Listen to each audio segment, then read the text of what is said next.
brought the money, 3,500. The words that I received were that it would be better if she was dead.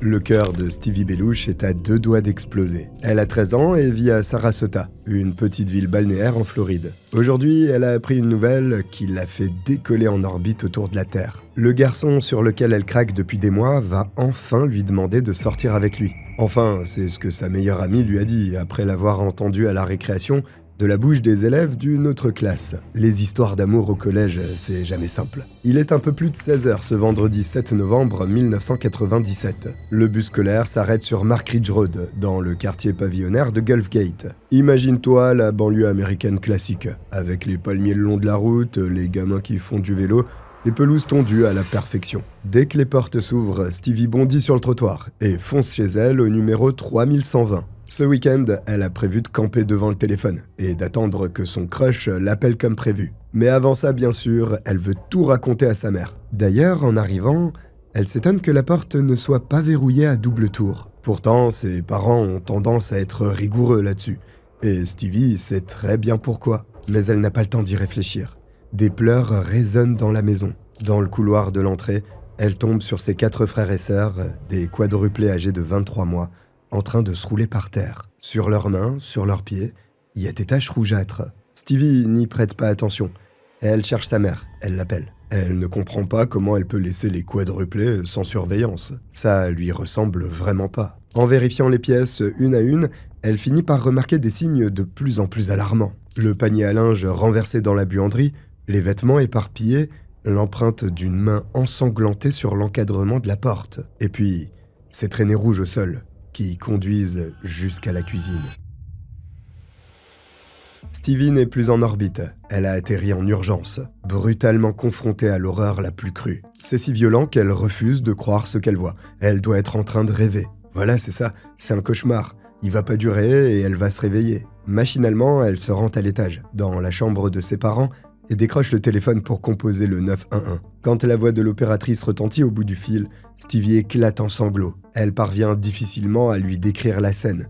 Sa mère, morte dans la cuisine, son sang partout sur le carrelage. Tout en s'assurant que le tueur ne se trouve plus dans la maison, que Stevie et les quadruplés sont en sécurité, l'opératrice envoie une patrouille sur Mark Ridge Road. 2 adjoints du shérif de Sarasota arrivent sur place à 16h25 et découvrent la jeune fille, en larmes, toujours au téléphone aux côtés du corps de sa mère. En un regard, ils entrevoient les sévices infligés. La plaie qui s'étend le long du cou, l'impact de balles sur la joue, le tout suggère une forme d'acharnement, de brutalité gratuite, comme si le tueur n'avait pas su choisir entre une attaque au couteau ou à l'arme à feu. Alors il aurait opté pour les deux, comme pour s'assurer que le travail était bien fait, ou bien pour faire passer un message, signer un règlement de compte personnel, une rancœur. En tout cas, d'entrée, une certitude s'impose. Rien n'a été volé, rien n'a été fouillé à l'intérieur. Donc il ne s'agit pas d'un cambriolage qui a viré au bain de sang.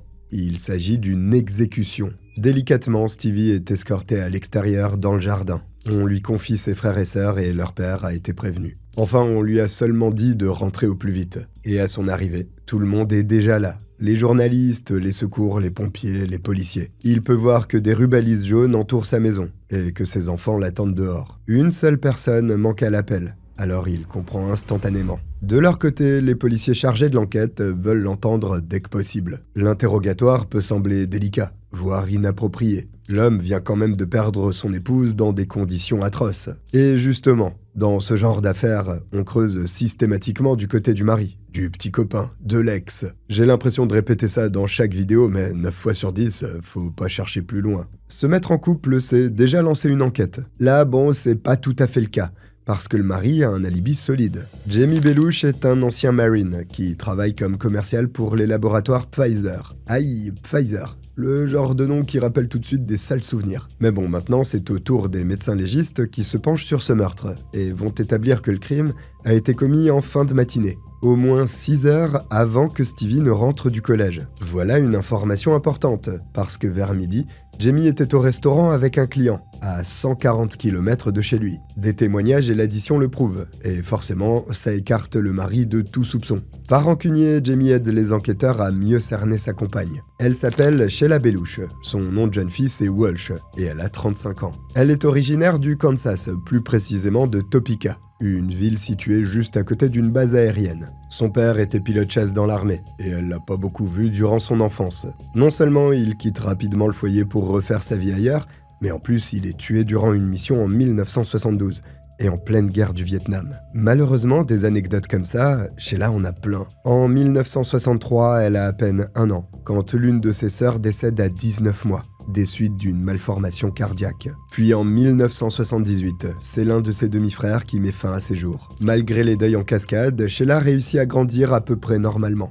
Alors c'est rare que ça finisse bien dans mes vidéos, mais là, ça commence pas super. Sheila a fait des études. Elle s'intéresse au droit et elle a 31 ans lorsqu'elle rencontre Jamie, en 1993. À ce moment-là, elle est en plein divorce et vit seule avec ses 2 filles, Stevie et Daryl. Elle a perdu des plumes dans sa précédente relation, mais elle se sent bien avec Jamie. C'est un homme intègre, un poil rigide, pas toujours marrant, mais en qui on peut avoir confiance. Il se marie rapidement et donne naissance en 1995 au fameux quadruplé, 3 garçons et une fille. Leur naissance a été rendue possible grâce à une fécondation in vitro. Si jamais tu l'ignores, la fécondation in vitro, c'est une technique de procréation médicalement assistée. En gros, elle permet de féconder un ovule par un spermatozoïde en laboratoire, hors du corps de la femme. On dirait le début d'un film qui finit mal. Mais le miracle de la famille Belush passionne les médias. Il y a des articles dans la presse locale, des reportages à la télévision. Les Belush deviennent de véritables célébrités à San Antonio. En septembre 1997, ils décident de prendre un nouveau départ. Direction la Floride et les Palmiers, dans le quartier pavillonnaire de Gulf Gate. Est-ce qu'il faut s'inquiéter des raisons de ce déménagement ? Eh ben, peut-être. Officiellement, la famille suit le travail du père, qui s'est vu offrir un nouveau poste à Sarasota. Officieusement, Sheila surnage encore dans son divorce. Pour dédramatiser, elle avait tendance à dire que la procédure durait aussi longtemps que son mariage, voire plus. Sauf que lorsque Jamie a eu sa promotion, elle a saisi l'opportunité de s'enfuir, de mettre 2000 km de distance entre elle et son ex-mari. Un certain Allen Blackthorne, qui ne cesse de la poursuivre en justice pour tout et n'importe quoi. Pourquoi il fait ça ? Pour contester le montant de la pension alimentaire. Ou alors les assurances santé qu'il doit prendre en charge. C'est une vraie pince, quoi. Mais il y a une raison encore plus forte derrière tout ça. C'est surtout pour réclamer la garde de Stevie et Daryl. Et souviens-toi, le mari, le petit copain ou l'ex, 9 fois sur 10. Sauf que là aussi, les enquêteurs se cognent contre un bon alibi. Au moment du meurtre, Allen est à San Antonio, au Texas, en train de soigner son swing sur un terrain de golf. Pas de chance, décidément. Il faut s'y prendre différemment. Réfléchir dans l'autre sens. Partir non pas d'un éventuel mobile, mais des éléments matériels à disposition. Tandis que Jamie est entendu dans le bureau du shérif de Sarasota, des techniciens ont investi la maison du 3120 Mark Ridge Road et quadrillent la scène de crime. Et il y a de quoi faire. Mais ils vont être capables de reconstituer avec précision le déroulé des faits. D'après eux, l'agression a commencé dans la buanderie. Sheila venait d'y entrer, avec un panier de linge sous le bras. Quand t'as 6 enfants à charge, je me doute que des machines, tu dois en faire quelques-unes chaque semaine. Alors que quand t'es seul, t'as juste un t-shirt en rotation. Ce matin du vendredi 7 novembre est un début de journée comme un autre. Enfin, pas tout à fait.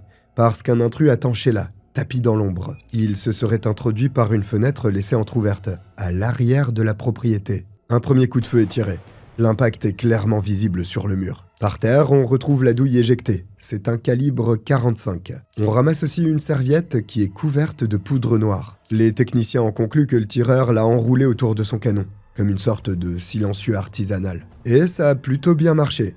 Le voisinage déclare ne pas avoir entendu de détonation chez les Belush. Le projectile atteint Sheila au niveau de sa joue, traverse sa mâchoire et ressort par le cou en tailladant une veine. La trajectoire, assez maladroite, faut le reconnaître, n'est pas fatale. Sheila a le réflexe de plaquer sa main pour juguler le saignement. Puis elle se relève et se replie dans la cuisine, juste à côté de la buanderie. Là, elle attrape le combiné du téléphone mural, mais n'a pas le temps de composer le 911. L'intrus l'a suivi et lui fait face à nouveau. Il braque son arme, presse la gâchette et... rien. Cette fois-ci, le coup ne part pas. Les experts imaginent que le pistolet s'est enrayé. Comment c'est possible ? L'explication serait à chercher du côté du silencieux maison. À cause du souffle, la serviette aurait pu être aspirée dans le canon et bloquer le mécanisme. Cet imprévu oblige l'intrus à prendre ce qu'il a sous la main, à savoir un couteau qui était accroché au mur de la cuisine avec toute une panoplie. Sheila se défend comme elle peut. Ses bras sont recouverts de plaies défensives. Sauf que son assassin finit par prendre le dessus et la poignarde au niveau du cou. Il l'atteint fatalement à une artère. Elle s'effondre sur le carrelage, elle se vide de son sang et meurt en quelques minutes. Le tueur, quant à lui, ne s'attarde pas. À bien y regarder, il ne s'est pas acharné sur sa victime en alternant volontairement entre couteau et pistolet. Non, ça se voit, il a clairement été contraint d'improviser. En fait, il donne l'impression d'être, je sais pas comment dire ça, un assassin amateur. Et cette impression va se confirmer tout au long des investigations. Plusieurs personnes ont noté sa présence au matin des faits, pas très loin du 3120 Mark Ridge Road. Dans un quartier résidentiel comme Gulf Gate, les gens épient par leurs fenêtres, remarquent tout de suite le moindre inconnu, surtout quand il porte un treillis militaire. Et qu'il conduit une Mitsubishi Eclipse blanche qui se voit dans la rue comme un nez au milieu de la figure. Déjà qu'en temps normal ça se poucave entre voisins, imagine avec un pecno pareil dans les parages. D'ailleurs, on l'a aussi aperçu plus tôt encore, au comptoir d'une station-service à l'entrée de Sarasota. Le même jeune homme au volant d'une Mitsubishi Eclipse vêtue d'un treillis militaire. Il a demandé son chemin à un employé.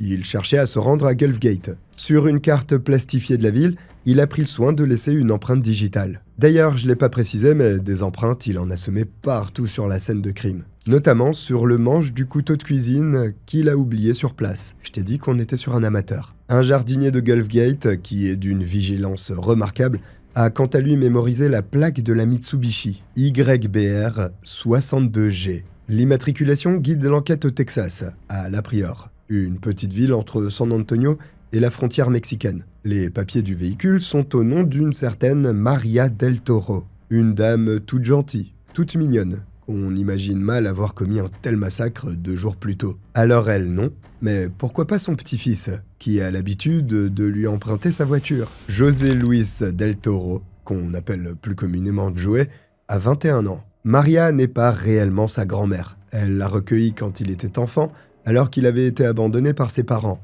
En grandissant, Joey est devenu plutôt attirant pour les filles. Au lycée, il était même la star de l'équipe de foot américain. En gros, le cliché du quarterback hyper populaire que tu vois dans les films. Après, ça s'est un peu gâté. D'après Maria, en ce moment, Joey doit passer tous ses week-ends en prison. Une affaire de consommation de drogue. Rien de bien méchant. Enfin, rien de bien méchant comparé au reste. Et bah c'est parfait tout ça.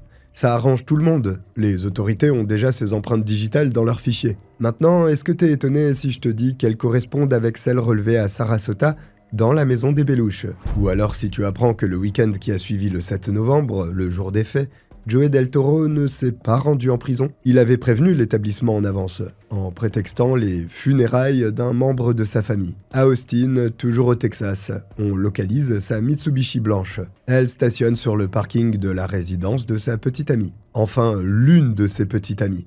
D'après ce que j'ai compris, Joey était une sorte de tombeur, et pas trop fan de monogamie. Dans l'habitacle, l'on saisit une montagne de preuves. D'abord, le treillis militaire, emballé dans un sac plastique. Au passage, très mauvais choix de tenue pour passer inaperçu dans un quartier pavillonnaire. Ensuite, un pistolet automatique dans la boîte à gants, calibre 45. Les expertises balistiques sont formelles. Il s'agit bien de l'arme qui a tiré sur Sheila Belushi. On a presque tout là. Il manque juste le beau gosse que personne n'a vu, ni sa grand-mère, ni sa copine. Et toutes les deux se demandent s'ils ne seraient pas partis en cavale au Mexique. Joey devient l'ennemi public numéro 1. Il fait la une des journaux, passe à la télévision. Résultat, le 16 novembre 1997, 2 semaines après le meurtre, il est identifié et arrêté à Monterrey, à 200 km au sud de la frontière mexicaine. La chasse à l'homme a été plutôt efficace et n'a pas traîné. Et justement, est-ce qu'il faut saluer l'efficacité de l'enquête ? Ou est-ce que Joey Del Toro est définitivement le pire tueur de Floride, du Texas et de ma chaîne YouTube réunie? Bon, sur ce point, c'est pas sûr, il y a de la concurrence. Autre question plus importante. Pourquoi un jeune homme texan de 21 ans décide un beau matin de prendre la voiture de sa grand-mère, de traverser 3 États différents et de rouler 2000 km pour assassiner une femme avec qui il n'a strictement rien à voir? Pour trouver un lien, il faut prendre un peu de recul. S'intéresser à l'entourage de Joey, ou à ses conversations téléphoniques par exemple. Parce que le 7 novembre, il a passé plusieurs appels à son cousin, Sammy Gonzalez, 28 ans. Et que fait Sammy dans la vie ? Il travaille comme voiturier au San Antonio Country Club. Et qui vient très souvent jouer au golf là-bas ? Un certain Allen Blackthorne. Mais si, tu l'as déjà entendu ce nom. C'est l'ex-mari de Sheila Belushi. Depuis le début de cette affaire, tout le monde le pointe du doigt. Qu'il s'agisse de Stevie, la fille de Sheila, ou de Jamie, le mari, ils l'accusent tous. Et effectivement, il suffit de le connaître un petit peu pour prendre leurs soupçons au sérieux. Allen Blackthorne est né sous le nom Von Hout le 5 juin 1955 à Eugene, dans l'Oregon. Comme Sheila, il traîne derrière lui une enfance cabossée. Son père est déjà parti quand il voit le jour. Sa mère le bat et l'envoie régulièrement à l'hôpital. Allen est obligé d'aller vivre chez ses grands-parents, avec qui il s'ennuie terriblement. Puis auprès d'une tante, chez qui c'est pas vraiment mieux. À l'adolescence, il décide de reprendre contact avec son père, Guy Von Hout. Il rencontre à l'occasion ses 2 demi-frères, portés sur la conception de nouvelles méthodes de torture, et sa belle-mère, qui ne le supporte pas au premier regard. Niveau famille, quand ça veut pas, ça veut pas. Heureusement, Allen gagne vite son indépendance. Il enchaîne les petits boulots après le lycée, et loue un studio en ville. Ses jeunes années restent floues. On raconte qu'il aurait intégré la secte Moon avant son service militaire, et que l'expérience lui aurait retourné le cerveau. Pas de panique. Je sais que là tu te demandes, c'est quoi la secte Moon ? La secte Moon, qui s'appelle aussi Église de l'Unification, est un mouvement religieux fondé en 1954 en Corée du Sud par Sun Myung Moon. Et il n'y a rien d'original, puisqu'il se proclame comme le Messie accomplissant l'œuvre inachevée de Jésus. En gros, cette église est un mélange de confucianisme et de christianisme. Et surtout, elle prône les mariages collectifs de masse pour unifier le monde spirituel. Elle voit la Corée comme un pays élu et le Japon comme un pays satanique. Elle est aussi très hostile envers le communisme, et donc la Chine. Cette église n'aime pas son prochain, quoi. Et on peut comprendre qu'Allen ait possiblement perdu la boule. On dit aussi qu'à cette époque-là, déjà, il pouvait se montrer violent et dangereux avec les filles qu'il fréquentait. Allen réapparaît sur les radars à l'automne 82, à Salem, dans le Massachusetts. Il a 28 ans et pousse la porte d'un cabinet d'avocats. À l'accueil, il croise le regard de la secrétaire. Elle a 19 ans et travaille ici pour financer ses études de droit. Tu la reconnais, non ? Elle s'appelle Sheila Walsh et elle est tout de suite séduite par ce client élégant, sensible, en un mot, troublant. Et tant pis s'il vient pour entamer une procédure de divorce. Sauf qu'Allen en est déjà à son 2e mariage. Et ça, Sheila l'ignore. Elle ignore aussi que ses ex-compagnes ont décrit un mari avec des tendances sociopathes, perché sur le voyeurisme, l'exhibitionnisme et d'autres pratiques sexuelles, disons, singulières. Sheila ignore également que l'une de ses 2 épouses a quitté la région dès qu'elle a pu, sitôt la séparation actée. Sauf qu'elle n'a pas ses cartes en main lorsqu'Allen lui propose d'aller dîner un soir. 3 rendez-vous plus tard, ils projettent déjà de se marier. Puis le couple s'installe chez les parents de Sheila. Auprès d'eux, Allen fait forte impression. Il se présente comme un entrepreneur ambitieux, sur la paille, mais ambitieux. Il est le propriétaire d'un magasin de chanifi, qu'il a dû fermer il y a peu. D'ailleurs, il blâme son ex-épouse, qui serait responsable de sa propre faillite. Mais Allen va se refaire, promis. Il s'apprête à relancer son business, à ouvrir des succursales dans d'autres villes. Il demande même à ses beaux-parents s'ils seraient tentés de participer à l'aventure, de racheter quelque part. Et les beaux-parents, aussi charmés que leur fille, sautent sur l'occasion. Ils débloquent leurs économies, contractent un prêt, et je te le dis tout de suite, ils ne vont plus jamais revoir leur argent. Tiens, il aurait sa place sur Cogitor Arnaque et Scandale, lui. C'est ma 3e chaîne YouTube, hein, pas un système d'arnaque. Bon, le projet d'Allen s'effondre au bout d'1 an. C'est un peu une constante chez lui. Monter des affaires branlantes, emprunter aux banques, à son entourage, et ne jamais rembourser personne une fois le naufrage essuyé. Quand la situation dégénère, que les créanciers se mettent à le pourchasser, Allen fait simplement ses valises et recommence dans une autre ville, dans un autre état. Il a ce côté bulldozer, il détruit tout ce qu'il touche. En septembre 1983, 6 mois après son mariage avec Sheila, il renverse un motard alors qu'il est en voiture. Sauf qu'il ne prend pas la peine de s'arrêter et le laisse mourir sur le bas-côté. Il est poursuivi pour délit de fuite et non-assistance à personne en danger. Mais il réussit à décrocher un non-lieu. Le cannabis était déjà légal aux États-Unis ? Non, parce que le juge a fumé là, c'est un homicide volontaire. Oui, mais non, c'est toujours pareil. Allen réussit systématiquement à se sortir indemne des pires galères. Son procès intervient 1 mois après la naissance de sa première fille, Stevie. Au milieu de tout ça, Sheila est un peu perdue, et on la comprend. Tiraillée entre ses parents ruinés et son mari peut-être moins attentionné que prévu. Un mari qui ne s'occupe absolument pas de leur enfant et qui passe ses journées à jouer au golf. Un mari tellement endetté qu'un jour, il embarque avec lui toute sa famille pour aller se planquer à Hawaï. Et là-bas, qu'est-ce qu'il fait ?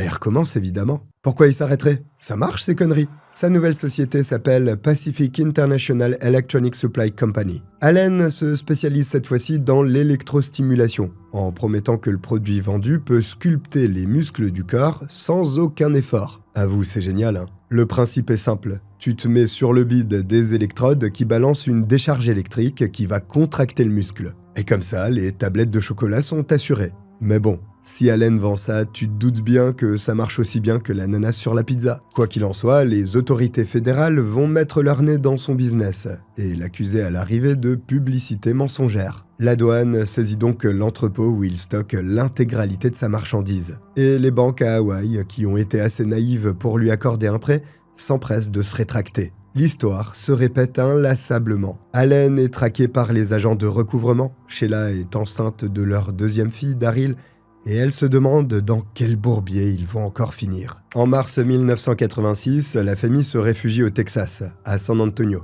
Allen se voit contraint de changer de nom. Il laisse tomber Van Hout et choisit Blackthorne. Il s'agirait d'une référence à John Blackthorne, le protagoniste de Shogun, un roman de James Clavell. Pour les curieux, Blackthorne est un pilote maritime anglais au XVIIe siècle qui s'échoue sur les côtes du Japon et devient le samouraï d'un seigneur local. Le rapport avec Allen, aucun, on est d'accord. À part le syndrome du personnage principal peut-être. Donc à San Antonio, il reprend son affaire d'électrostimulateur sous sa nouvelle identité.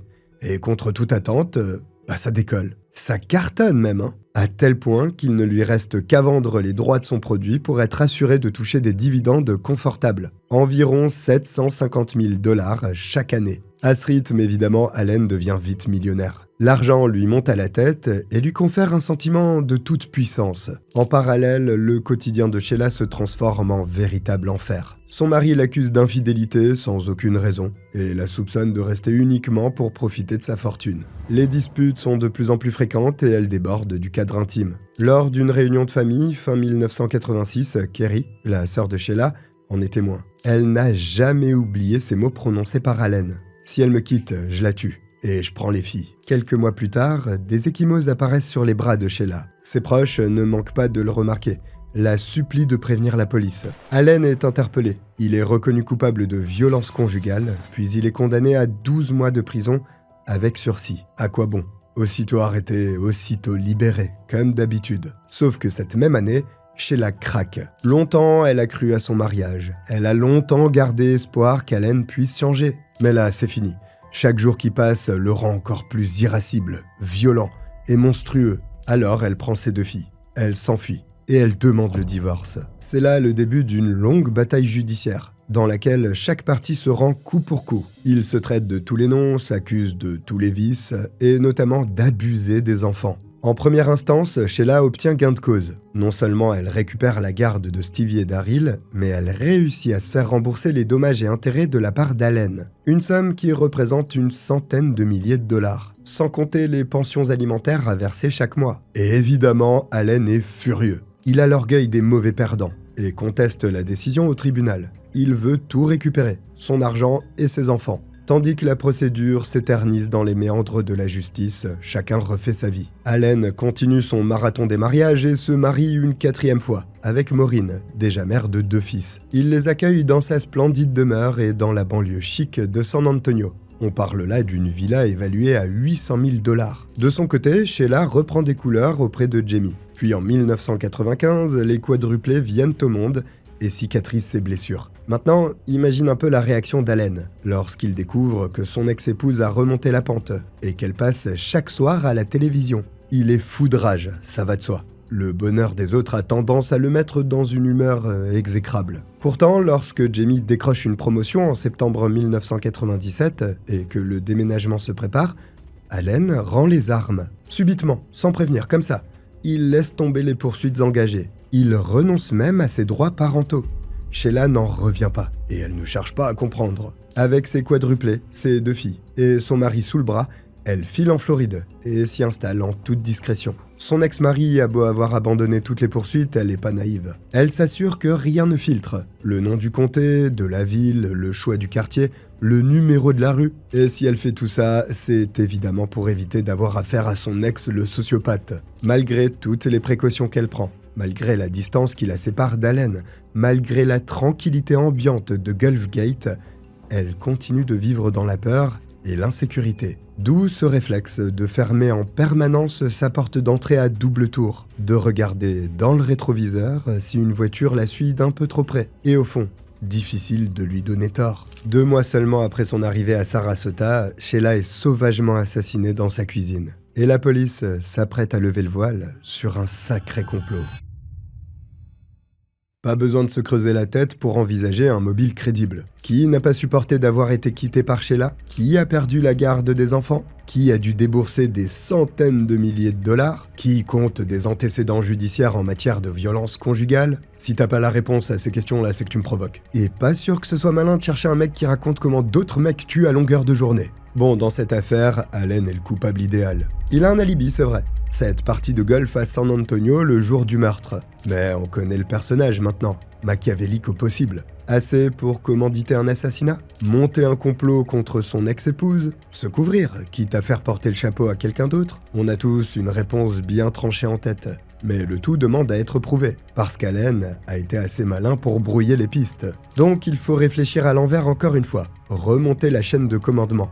On va commencer en bas de l'échelle, avec l'exécutant, le tueur. Ça tombe bien, Joey Del Toro vient d'être arrêté à Monterrey. Devant le juge, il plaide coupable. Il serait fou de pas le faire. On l'a vu, le dossier monté contre lui est accablant.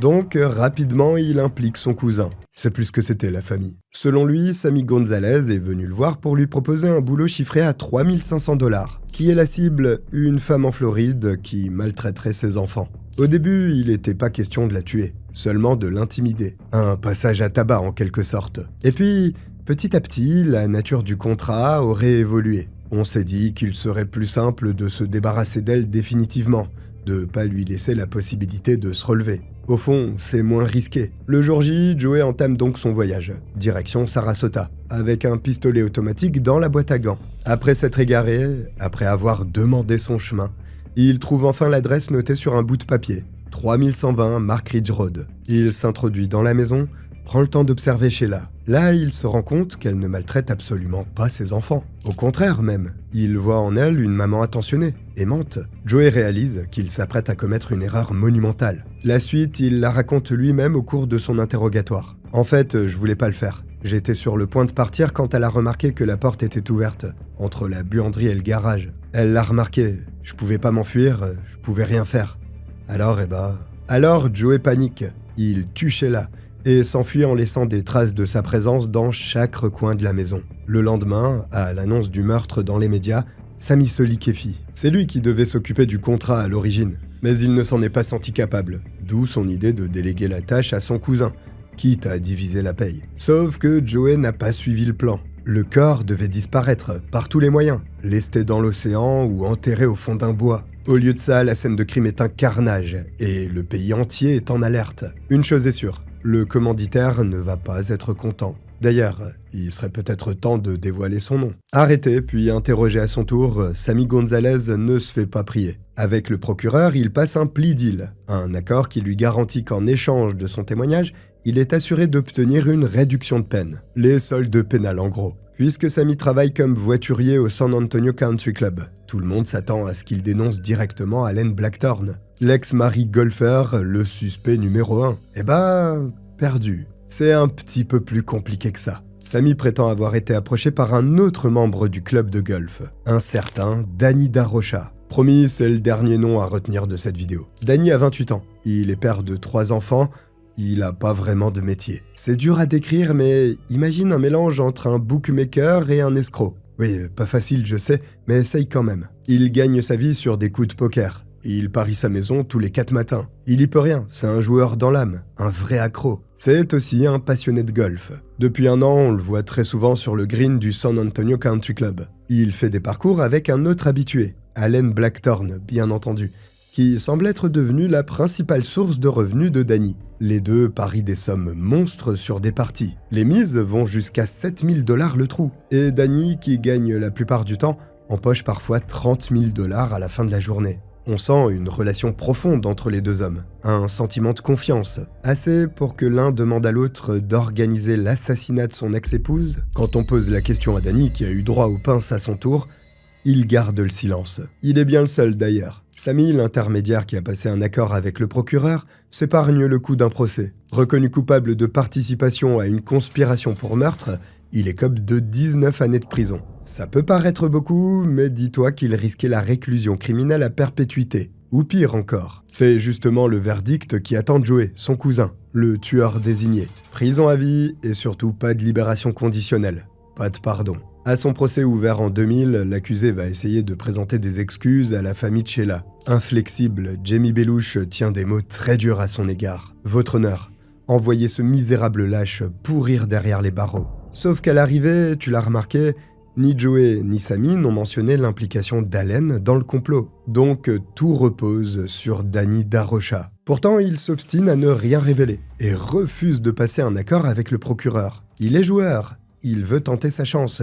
Et il veut aller jusqu'au procès. Mais la procédure est longue, et en détention, les minutes passent comme des heures. Pendant ce temps, Allen est libre et continue à passer ses après-midi sur le terrain de golf. Alors, une fois devant le juge, les jurés, Danny change d'avis. Il en a marre de porter toute la responsabilité sur ses épaules. Il veut passer aux aveux et incriminer Allen. L'audience est alors interrompue, et comme c'est une demande qui paraît soudaine, on le soumet au détecteur de mensonges. La technique a toujours été controversée. La fiabilité de l'appareil ne dépend pas tant des réponses fournies que de la qualité des questions. Mais là, pas de chance, Danny est accusé de mentir. Résultat, les jurés sont pas convaincus et le déclarent coupable d'avoir tout manigancé. Verdict, prison à vie. Pas de libération conditionnelle. La question du mobile s'est posée, bien entendu. Quel intérêt aurait Danny à fomenter l'assassinat de Sheila Belushi ? La réponse est simple. S'attirer les faveurs d'Allen, anticiper ses besoins, et surtout, continuer à lui soutirer des centaines de milliers de dollars pour maintenir son train de vie. Et faut bien reconnaître que l'argument a de quoi convaincre. Il pousse sans doute Danny à coopérer après son procès. Il est la clé de ce dossier. Détecteur de mensonges ou pas, le procureur a besoin de son témoignage, s'il veut arrêter Allen. Et Danny n'en peut plus de l'imaginer en train de faire des 18 trous en toute impunité. Alors il parle et revient sur leur rencontre. Ils se croisent pour la première fois au San Antonio Country Club, au début de l'année 1997. Au départ, Danny le percevait surtout comme un distributeur automatique sur pattes. Un pigeon, quoi. Allen est richissime, et visiblement ça le dérange pas de parier et de perdre des dizaines de milliers de dollars en 3 minutes. D'ailleurs, c'est bien plus que ce que Sheila et ses filles touchent comme pension alimentaire en une année. Naturellement, des liens se tissent. Allen s'ouvre un petit peu plus. Il évoque son divorce, ses 2 filles qui lui manquent, leur mère qui les maltraite. Le pauvre, il a tout essayé par voie légale. Il en est même venu à renoncer à ses droits parentaux dans l'espoir que Sheila soit apaisée. Mais maintenant, elle a disparu, quelque part en Floride avec Stevie et Daryl, et le bon Allen s'inquiète. Cette inquiétude le pousse à demander un service à Danny. Nous sommes alors en juillet 1997. Les 2 hommes prennent un avion à Portland, dans l'Oregon, pour visiter l'une des entreprises d'Allen. Le service serait rémunéré, bien entendu, en échange de 50 000 dollars. Et de quelque part dans un club de golf qu'Allen est en train de faire construire, Danny est chargé de s'occuper de Sheila. Le terme choisi est volontairement vague, mais bon, c'est un peu bizarre dit comme ça quand même. En fait, Allen a mis du temps à se décider. Au départ, il était question de l'intimider, puis d'un passage à tabac, et enfin, de la faire disparaître. À chaque étape, Danny n'a jamais hésité sur le bien fondé de sa mission. Il était persuadé d'agir pour sauver les filles des griffes de leur mère. Tout le monde se manipule dans cette affaire. Joey, qui sort de l'œuf, est convaincu par son cousin Samy d'aller commettre un meurtre à 2000 km de distance. Samy Gonzalez, lui, le simple voiturier qui rêve de faire partie des membres du San Antonio Country Club, est embobiné par Danny DaRocha. Et Danny, lui, est convaincu d'avoir affermi son emprise sur Allen, qui s'est vu devenir son associé. Sauf qu'il se trompe. Allen est le seul maître à bord. Le marionnettiste. Il est millionnaire. Il s'en fiche de perdre 30 000 dollars. C'est la monnaie de pain pour lui. Il a pris Danny sous son aile pour lui mettre de la poudre aux yeux, lui donner un aperçu de son train de vie de millionnaire, lui donner l'eau à la bouche, avec quelques milliers de dollars qu'il lui lâche en lui laissant croire qu'il le dépouille. Et surtout, lui promettre quelques miettes supplémentaires s'il accepte de se salir les mains à sa place. Finalement, ils se sont tous fait berner, sauf un. Août 2000, fin d'après-midi. Allen Blackthorne, 44 ans, termine tranquillement son parcours de golf au San Antonio Country Club. Qu'il en profite bien. parce que les Rangers du Texas l'attendent sur le parking, prêt à l'embarquer. Depuis des mois, le procureur a travaillé dans l'ombre. Aujourd'hui, il est enfin prêt à ordonner son arrestation. En conférence de presse, il va même se vanter d'avoir rassemblé près de 400 pièces à conviction contre lui. C'est ainsi qu'Allen est inculpé de meurtre au niveau de l'État, mais aussi de meurtre commandité et de violence conjugale au niveau fédéral. Jugé au Texas, il risque de finir sur la chaise électrique, donc sa peau est en jeu. Mais attention à ne pas sous-estimer Allen. Il n'a pas passé ses dernières années à ruminer en regardant les trains défiler. Avec son épouse, Maureen, il a constitué une contre-enquête, un épais dossier censé prouver son innocence. Lui aussi s'est lancé dans une grande campagne médiatique en donnant des interviews à qui voulait l'entendre. 6 mois après son arrestation, Allen comparait au tribunal fédéral de San Antonio. Il a l'air sûr de lui, arrogant, comme d'habitude. Sauf qu'en face, le procureur n'a pas menti. Il y a une question qu'on ne s'est pas posée. Et lui, si, justement. En septembre 1997, lorsque les Belushi partent vivre en Floride, Sheila a pris soin de ne pas communiquer sa nouvelle adresse, ou en tout cas le moins possible. Comment Joey Del Toro a-t-il su où se rendre? Dans sa voiture, on a retrouvé des indications. Un itinéraire griffonné à la main sur un bout de papier. Qui lui a écrit ça? Bien entendu, c'est Allen. Qui d'autre? En septembre et en novembre 1997, il fait tout, absolument tout et n'importe quoi pour obtenir cette fameuse adresse. Il téléphone à ses 2 filles, en leur faisant croire qu'il s'apprête à venir leur rendre visite pour Thanksgiving. Il se fait passer pour un agent de recouvrement auprès des autorités en Floride et accuse les Belushi d'avoir fui le Texas pour échapper à leurs dettes. Il engage même un détective privé quelques semaines avant le meurtre de Sheila. Et donc, est-ce qu'il finit par la localiser avec tous ses stratagèmes? Le 3120 Mark Ridge Road dans le quartier de Gulf Gate est-il compromis? Bah oui, et c'est Danny DaRocha qui confirme. Il s'avance à la barre et livre son témoignage au juré. Allen est l'instigateur et le financier de l'assassinat de son ex-épouse. Il n'y a aucun doute à avoir. D'ailleurs, les jurés n'en ont aucun. Enfin, un peu quand même. Ils vont délibérer pendant 4 jours avant de se mettre d'accord. 4 jours pour un délibéré, c'est très long. Mais le verdict finit par tomber. Allen est reconnu coupable. Et il reçoit 2 peines de prison à vie cumulées, sans possibilité de libération conditionnelle. Sa réaction? Bah, il en a aucune. Il conserve son masque, un visage froid, impassible. Et il ne fera plus parler de lui. Il ne retournera jamais sur un terrain de golf non plus. Le 18 novembre 2014, il décède à l'âge de 59 ans, dans les enceintes d'une prison fédérale de l'Indiana. La cause de sa mort n'a pas été révélée. Et est-ce que quelqu'un s'en est inquiété?